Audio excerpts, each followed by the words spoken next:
नाज़रीन अस्सलाम वालेकुम। ज़ेड न्यूज़ के ख़बरनामे में आपका इस्तकबाल है। मैं सलमान ख़ान। आगे बढ़ने से पहले सुर्ख़ियों पर नज़र डालते हैं। लोकसभा इंतख़ाबात का शेड्यूल कल होगा जारी। हैदराबाद में सीएम रेवंत रेड्डी की दावत इफ्तार, सदर मजलिस असदुद्दीन अवैसी व दीगर की शिरकत। बीआरएस एमएलसी के कविता के घर पर आईटी और ईडी के धावे। हैदराबाद से मुकाबला ना करने बीआरएस पार्टी का फैसला, बीएसपी को दिया मौका। तेलंगाना में गाड़ियों के नंबर प्लेट्स पर आज से टीएस के बजाय होगा TG. BRS MP P Dayakar और एमएलए दानम नागेंद्र ने सीएम रेवंत रेड्डी से की मुलाकात। अब पेश है खबरों की तफसील। लोकसभा इंतखाबात के लिए कल यानी 16 मार्च को शेड्यूल जारी किया जाएगा। कल दोपहर 3 बजे सेंट्रल इलेक्शन कमीशन की जानिब से इंतखाबात के शेड्यूल का ऐलान किया जाएगा। इलेक्शन कमीशन की जानिब से आज सोशल मीडिया के ज़रिए इस बात की इत्तला दी गई है। लोकसभा इंतखाबात के साथ साथ आंध्र प्रदेश समेत 5 रियासतों के असम्बली इंतखाबात के लिए भी तारीख का ऐलान किया जाएगा। मौजूदा लोकसभा की मियाद 16 जून को ख़त्म होने वाली है, जबकि आंध्र प्रदेश, उड़ीसा, अरुणाचल प्रदेश, सिक्किम असम्बली के लिए जारी साल इंतखाबात होने वाले हैं। इसके लिए इलेक्शन कमीशन ने मुल्क की कई रियासतों का दौरा किया। मुकामी सियासी जमातों और अहदेदारों के साथ इजलास तलब करने के बाद शेड्यूल को खतियत दे दी गई है। तेलंगाना के वज़ीर आला रेवंत रेड्डी की जानिब से आज हैदराबाद के एलबी स्टेडियम में दावत इफ्तार का अहतमाम किया गया। लोकसभा इंतखाबात के पेश नज़र तेलंगाना की रेवंत रेड्डी हुकूमत ने इंतखाबी ज़ाब्ता अखलाक के निफाज से कबल ही दावत इफ्तार के अहतमाम का फ़ैसला किया है। वज़ीर आला की दावत इफ्तार का आम तौर पर रमज़ान के आखिरी दिनों में अहतमाम करने की रिवायत है, लेकिन वज़ीर आला रेवंत रेड्डी ने रमज़ान के पहले जुमा को दावत इफ्तार का फ़ैसला किया था। आज जुमा को लाल बहादुर स्टेडियम में दावत इफ्तार का अहतमाम किया गया। इस दावत इफ्तार में कांग्रेस कायदीन के अलावा अहम शख्सियतों, उलमाए मशाइखीन, सियासी कायदीन और आला ओहदेदारों के अलावा आम रोज़ेदारों ने शिरकत की।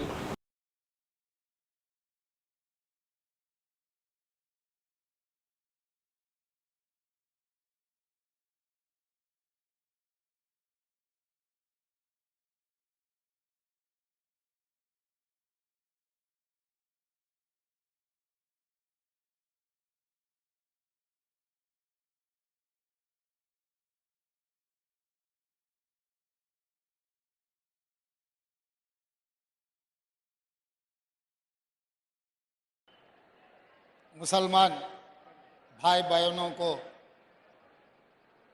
रमज़ान ईद मुबारक। तेलंगाना सरकार के तरफ पहला जुम्मे के दिन जिम्मेदारी लेके इफ्तार देने के लिए हम सरकार तय किए। इस मौके पे Hyderabad member of parliament MIM सदर साहब असदुद्दीन ओवैसी साहब, डिप्टी चीफ मिनिस्टर भट्टी विक्रमार्का जी, हमारे भाई मोहम्मद अली शबीर जी, मंत्रियां, बाकी के एमएलएस, चेयरमैन, साथियों, पूरे परिवार को मैं ईद मुबारक बोलना चाहता हूँ। ये ईद रमज़ान महीना बहुत बरकत महीना, आप लोगों को मालूम है। हम जिम्मेदारी लिए सेक्युलर सरकार चलाने के लिए कांग्रेस सरकार में क्रिश्चियन माइनॉरिटी, मुस्लिम माइनॉरिटी, हिंदू सबको साथ में लेकर हम आगे लेकर जाएंगे। जब जब कांग्रेस पार्टी सत्ता में थे, माइनॉरिटी के लिए हम 4% रिजर्वेशन दिए और कॉरपोरेशन से लोन्स भी दिए। अब इस बार भी माइनॉरिटी वेलफेयर के लिए कांग्रेस पार्टी अच्छा प्रोग्राम्स लेकर आएंगे। हम लोग पिछले जो भी अपॉइंटमेंट्स किए एडिशनल एडवोकेट जनरल में, पिछले 60-70 साल में कभी माइनॉरिटी को दिए, इस बार कांग्रेस पार्टी ने एडिशनल एडवोकेट जनरल बनाए। सीएम पेशी में जिस दिन डॉक्टर वाईएस राजशेखर रेड्डी जी था, जन्नत हुसैन जी ऑफिसर थे, आज शहनवाज कासिम सीएम पेशी में है। सरकार के एडवाइज़र बनाए तो शब्बीर अली जी को बनाए। पब्लिक सर्विस कमीशन में भी आपको रिप्रेजेंटेशन दिए। अभी मैं असदुद्दीन ओवैसी साहब से ये बात कहा, जो तेलंगाना में यूनिवर्सिटी से एक यूनिवर्सिटी को ज़रूर माइनॉरिटी वाइस चांसलर बनाने के लिए मैं बात दिया हूँ। आप लोगों से मैं साफ कहना चाहता हूँ। तेलंगाना में आज जुमा से रियासत की गाड़ियों के नंबर प्लेट के पहले 2 हुर्फ टीएस के बजाय टीजी हो जाएंगे। इस खुसूस में रियासती असम्बली में तजवीज़ मंजूर करने के बाद इसे मरकज़ को भेजा गया था। मरकज़ी हुकूमत ने इसकी मंजूरी देते हुए गज़ट नोटिफिकेशन जारी किया, जिसके ज़रिए जुमा से टीजी पर अमलावरी को यकीनी बनाया जाएगा। इस सिलसिले में वज़ीर ट्रांसपोर्ट पूनम प्रभाकर ने याद दहानी करवाई कि तेलंगाना को रियासत का दर्जा दिलाने के लिए चलाई गई तहरीक के दौरान उस वक्त की तहरीक में हिस्सा लेने वाले तमाम अफराद ने गाड़ियों के नंबर प्लेट्स में एपी के बजाय टीजी करने पर रजामंदी जाहिर की थी। उन्होंने कहा, ताहम 2014 में रियासत में बीआरएस के बरसर इक़्तिदार आने के बाद तेलंगाना के अवाम के जज्बात और ख्वाहिशात को दबाते हुए गाड़ियों के नंबर प्लेट्स के इब्तदाई 2 हुर्फ टीएस कर दिए गए हैं।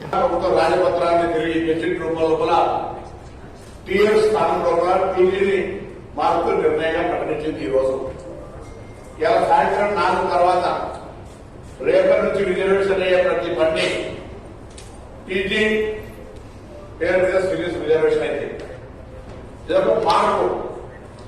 ఊరికేనే టీఎస్ ఉంటే ఏమైతుంది, టీజీ ఉంటే ఏమైతుంది అనే ప్రశ్నకు మన ఆకాంక్షల జవాబు. మనం తెలంగాణలో ఉండాలనుకున్నాం, తెలంగాణ సాధించుకున్నాం.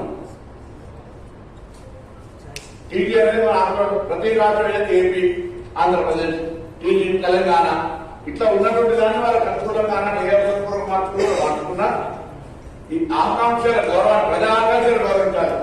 ఇది మేమన్నా కాంగ్రెస్ పార్టీ చెప్పినట్టు కాదు, టీజీ అనేది ఇది ప్రజాకాంక్ష. ఇది ఎవరో పార్టీ నిర్ణయం కాదు. बीआरएस पार्टी की जानिब से मज़ीद 2 उम्मीदवारों के नामों का ऐलान कर दिया गया है। हल्के पार्लियामेंट मलकाजगिरी से आर लक्ष्मण रेड्डी और आदिलाबाद पार्लिमानी हल्के से ए सक्कू के नामों को मंजूरी दी गई। पार्टी के सरबराह केसीआर ने दोनों के नामों का ऐलान किया। केसीआर ने आज पार्लिमानी हल्कों के उम्मीदवारों के नामों के ऐलान से कबल पार्टी कायदीन के साथ मुशावरत की। बता दें कि बीआरएस ने अब तक 11 उम्मीदवारों के नामों का ऐलान किया है। लोकसभा इंतखाबात में बीआरएस ने हैदराबाद लोकसभा से मुकाबला ना करने का फ़ैसला किया है। बीआरएस ने हैदराबाद की सीट अपनी हलीफ जमात बीएसपी के लिए छोड़ देने का फ़ैसला किया है। वाज़ेह है कि बीआरएस पार्टी ने बीएसपी के साथ मिलकर मुकाबला करने का फ़ैसला किया। इस सिलसिले में दोनों जमातों के दरमियान इंतखाबी इत्तेहाद तय हुई है, जिसके तहत हैदराबाद और नागर कर्नूल लोकसभा को बीएसपी के लिए छोड़ देने का फ़ैसला किया गया है। बीआरएस के सरबराह केसीआर के साथ 5 मार्च को तेलंगाना बीएसपी के सदर आरएस प्रवीण कुमार ने मुलाकात की थी और इंतखाबी इत्तेहाद तय किया था। सदर मजलिस व रुकन पार्लियामेंट हैदराबाद बैरिस्टर असदुद्दीन ओवैसी की सदारत में आज बाद नमाज जुमा मक्का मस्जिद में जलसा यौमुल कुरान मुनक़िद हुआ, जिसमें असदुद्दीन ओवैसी ने खिताब करते हुए कुरान और रोज़े की फजीलत बयान की। इसी तरह उन्होंने मुसलमानों को मुत्तहिद होने और फ़िरक़ा परस्त ताक़तों के क़दमों को रोकने पर ज़ोर दिया। इस जलसे में मजलिस के अरकान असम्बली व कौंसिल और कॉरपोरेटर्स के अलावा अवाम की कसीर तादाद मौजूद थी। मेरे अजीज दोस्तों और बुजुर्गों, हदीस शरीफ में आया कि रसूलुल्लाह सल्लल्लाहु अलैहि वसल्लम ने फरमाया कि सूरे मुल्क हशर के दिन, हिसाब किताब के दिन सूरे मुल्क अल्लाह से कहेगा, या अल्लाह ये शख्स कुरान पढ़ता था, तू इसको जन्नत पे डाल दे। और फिर सूरे मुल्क कहेगा, अल्लाह अगर तू मेरी बात को नहीं मानेगा तो मुझे कुरान से निकाल दे। सूरे मुल्क जो लोग पढ़ते हैं, क्योंकि कुरान अल्लाह का कलाम है, कुरान अल्लाह का कलाम है। मेरे अजीज दोस्तों और बुजुर्गों, हदीस शरीफ में आया कि हशर के मैदान में रोजा और कुरान अल्लाह से कहेंगे, अल्लाह मैंने इसको दिन भर भूखा रखा, तो इसको माफ कर दे। कुरान कहेगा, अल्लाह मैंने इसको रात भर जगाया, अल्लाह तू हमारी सिफारिश को कबूल फरमा ले। मेरे अजीज दोस्तों और बुजुर्गों, ये कुरान करीम है। और हजरत उस्मान ज़ुल्लुरैन रज़ी अल्लाह ताला अन्हु, मुझे भी अल्लाह ने मौका दिया कि मैं बैरिस्ट्री की डिग्री हासिल कर सका, जो भी जो भी चीज हो, मगर वो मेरे खबर में काम नहीं आएगी। दुनिया के बड़े बड़े फिलासफरों की किताबें लोग पढ़ते हैं, पढ़ना चाहिए मालूमात के लिए, दीन इस्लाम की हिफाजत के लिए। आइडियोलॉजी की कई किताबें हैं, कई किताबें, मगर एक ही किताब जो तुमको और मुझे खबर में काम आएगी वो कुरान है, वो कुरान है। किसी आइडियोलॉजी की किताब खबर में काम नहीं आएगी। अगर कोई ये समझेगा कि मैं बहुत काबिल हूं, मैं बारठला हूं, मैंने इतने 100-200 किताबें पढ़कर डिग्री हासिल की, भाई साहब अगर तुम उस पर यकीन कर लिए तो फिर क्या होगा खबर में? सूरे मुल्क कहेगा अल्लाह से, अल्लाह या तो माफ कर दिया, निकाल दे। ईडी और आईटी ने रुकन कौंसिल की कविता की रिहायशगाह की तलाशी ली।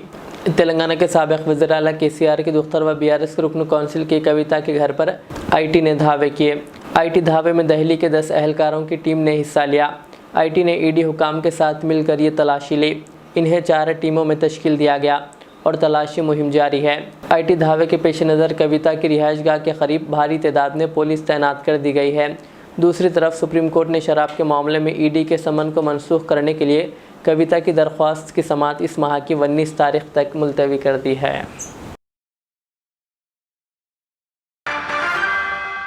आम इंतखाबात के ऐलान से कबल मरकज़ी हुकूमत ने पेट्रोल और डीज़ल की कीमतों में 2 रुपये फ़ी लीटर की कमी की है, जिसका इतलाक़ जुमा की सुबह 6 बजे से पूरे मुल्क में हो गया। हुकूमत के इस फैसले के बाद मुल्क की तमाम रियासतों में पेट्रोल और डीज़ल की कीमतों में कमी आई है। कल रात देर गए वज़ारत पेट्रोलियम ने कहा कि ऑयल मार्केटिंग कंपनियों ने 15 मार्च की सुबह 6 बजे से मुल्क भर में पेट्रोल और डीज़ल की कीमतों पर नज़रसानी करने का फ़ैसला किया है। मरकज़ी हुकूमत के इस फैसले से पहले राजस्थान हुकूमत ने पेट्रोल और डीज़ल की कीमतों पर 4% वैट कम करने का ऐलान किया था। वरंगल के बीआरएस रुकन पार्लियामेंट पी दयाकर ने आज तेलंगाना के वज़ीर आला रेवंत रेड्डी से सेक्रेटेरिएट में मुलाकात की। वरंगल के सिटिंग एमपी को बीआरएस के सरबराह केसीआर ने इस मरतबा टिकट देने से इनकार कर दिया और आइंदा लोकसभा इंतखाबात के लिए डॉक्टर कडियम काव्या को केसीआर ने टिकट दिया। इसी तरह खैरताबाद के बीआरएस रुकन असम्बली दानम नागेंद्र ने भी वज़ीर आला रेवंत रेड्डी से मुलाकात की। इन दोनों की मुलाकात फ़िलहाल सियासी हलकों में मौज़ूए बहस बनी हुई है। दहली शराब घोटाले मामले में बीआरएस एमएलसी की कविता को सुप्रीम कोर्ट से राहत मिली है। ताहम सुप्रीम कोर्ट ने वाज़ेह किया कि राहत को इस तरीके से बार बार नहीं बढ़ाया जाएगा। अदालत अब इस केस की समाअत 19 मार्च को करेगा। सुप्रीम कोर्ट ने ईडी के समन के खिलाफ बीआरएस लीडर की कविता की दरख्वास्त पर समाअत 19 मार्च तक मुलतवी कर दी। इस्तिगासा के वकील की जानिब से बीआरएस लीडर को दी गई अबूरी राहत पर एतराज़ उठाने के बाद सुप्रीम कोर्ट ने वाज़ेह किया कि वह वक्तन फ़वक्तन पेशी पर अबूरी रिलीफ देगी। सुप्रीम कोर्ट कविता की अबूरी राहत पर 19 मार्च को गौर करेगा। आपको बता दें कि सुप्रीम कोर्ट ने 28 फरवरी को के कविता की गिरफ्तारी के खिलाफ तहफ़्फ़ुज़ को 13 मार्च तक बढ़ा दिया था। सीबीआई ने 21 फरवरी को के कविता को ताज़ा समन जारी किया था और इन्हें 26 फरवरी को हाजिर होने को कहा था, हालांकि वो हाजिर नहीं हुए। वाज़ेह है कि बीआरएस के सरबराह व साबिक़ वज़ीर आला के चंद्रशेखर राव की बेटी के कविता दहली शराब पॉलिसी स्कैम केस में फंसी हुई है।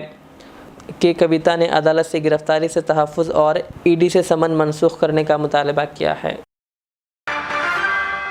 सफ़ा बैतुल माल शाख भैंसा की जानिब से गुज़िश्ता की तरह इस साल भी अहले भैंसा के ताउन से रमज़ान के पेश नज़र सफ़ा के खादिम व नौजवानों ने मेहनत व लगन से 12 अशिया पर मुश्तमिल भैंसा के 350 मुस्तहिक़ ख़ानदानों में रमज़ान राशन किट्स की तक़सीम अमल में लाई, जिसकी मालियत तकरीबन 3,50,000 रुपये थी।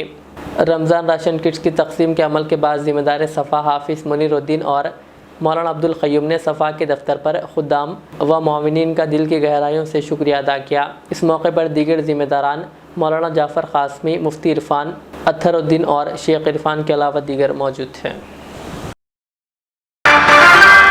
आखिर में सुर्ख़ियाँ और एक बार, लोकसभा इंतखाबात का शेड्यूल कल होगा जारी। हैदराबाद में सीएम रेवंत रेड्डी की दावत इफ्तार, सदर मजलिस असदुद्दीन अवैसी व दीगर की शिरकत। बीआरएस एमएलसी की कविता के घर पर आईटी और ईडी के धावे। हैदराबाद से मुकाबला ना करने बीआरएस पार्टी का फैसला, बीएसपी को दिया मौका। तेलंगाना में गाड़ियों के नंबर प्लेट्स पर आज से टीएस के बजाय होगा TG. BRS MP P Dayakar और एमएलए दानम नागेंद्र ने सीएम रेवंत रेड्डी से की मुलाकात। ये थी आज की दिन भर की हमारी खबरें। मुझे इजाज़त दीजिए। हमारे एजेड चैनल को यूट्यूब पर सब्सक्राइब, फेसबुक पर लाइक शेयर ज़रूर करें। अल्लाह हाफिज़। इस महंगाई के दौर में सोना खरीदना हुआ आसान। जौहरी gold diamonds and platinum Toli चौकी लाया है गोल्ड बचत स्कीम। शादी ब्याह और दीगर तकरीबात के लिए अब सोना खरीदें 11 महीने की आसान अकसात पर और 12वें महीने में अपना सोना घर ले जाएं एवरेज गोल्ड रेट पर बिना कोई एक्स्ट्रा चार्ज और 0% इंटरेस्ट के साथ 916 हॉलमार्क की jewellery, no wastage, no making charges के साथ। अब होगी बचत पैसों की और घर आएगा सोना, वो भी आसान अकसात पर। आपका भरोसा, हमारी पहचान। Jauhari, crafted just for you. Gold diamonds and platinum, Toli Chowki, Hyderabad.